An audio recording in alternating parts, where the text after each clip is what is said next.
All right, today we're going to pull back the curtain on something you probably never really thought about. How does a college program actually get made? We're talking about the entire journey, from just a tiny little idea all the way to a class you can actually sign up for. It's not as simple as a professor just deciding they want to teach something new. Oh no, it's this long, detailed odyssey of research, planning, and a whole lot of approvals. So let's follow that path from the very beginning to the very end. Okay, let's dive right in. Every single program, and I mean every one, doesn't start in a classroom. It starts out in the real world as a response to a need. It all begins with a simple question.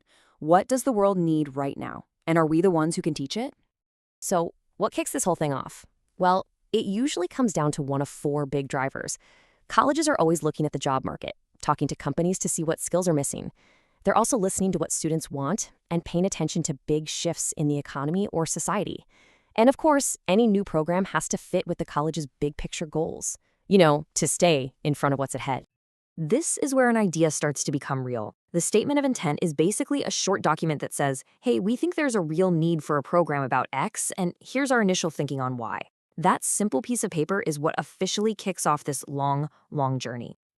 So once that initial idea gets the nod of approval, that's when the real work starts. You have to take that little spark of a concept and turn it into a massive, data-driven blueprint for an entire program. And let me tell you, this does not happen overnight. We're talking about an 18 to 24-month cycle, from that first little idea to the day a student actually sits in a classroom. The proposal itself has to get approved at least 6 months before launch day, which just shows you how much forward planning is involved here. Now, that proposal stage, it's a project in itself, broken down into three main parts. First, you get the team together, your project lead, some faculty, an educational developer. Then comes the deep dive. That's the discovery phase. And only after all that homework is done can the team actually start to build the curriculum and write the thing. And this discovery phase is huge. It is a massive intelligence gathering operation. The teams are doing environmental scans to see what other colleges are up to. They're talking to literally everyone, faculty, current students, industry partners, community leaders. They're digging into labor market data to make sure there will be jobs for graduates. It's all about collecting hard evidence to prove this program is needed and that it'll work. Okay, the proposal is written, it's packed with data. Now comes the nerve-wracking part, getting it approved. And this isn't just one meeting. It's a whole series of checkpoints, a real gauntlet of academic governance. The first major gatekeeper you have to get past is the curriculum committee. You can think of them as the ultimate quality control. Their job is to put the proposal under a microscope and make sure it meets all the college's tough standards for quality, for curriculum, for policy. Nothing gets to the final decision makers without their recommendation. And that's the million-dollar question, isn't it? Who actually needs to give this thing the green light?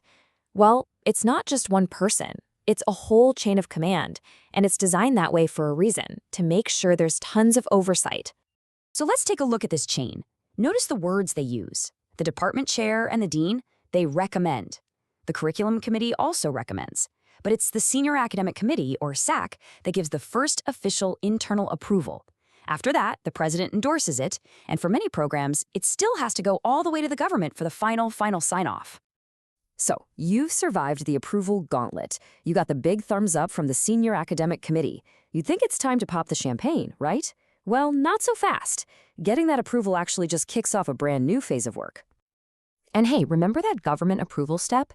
Yeah, that's not exactly speedy. We're talking a minimum of 120 days, but often it can take 5-6 months or even longer. It just goes to show how many outside forces can affect when a program actually gets off the ground.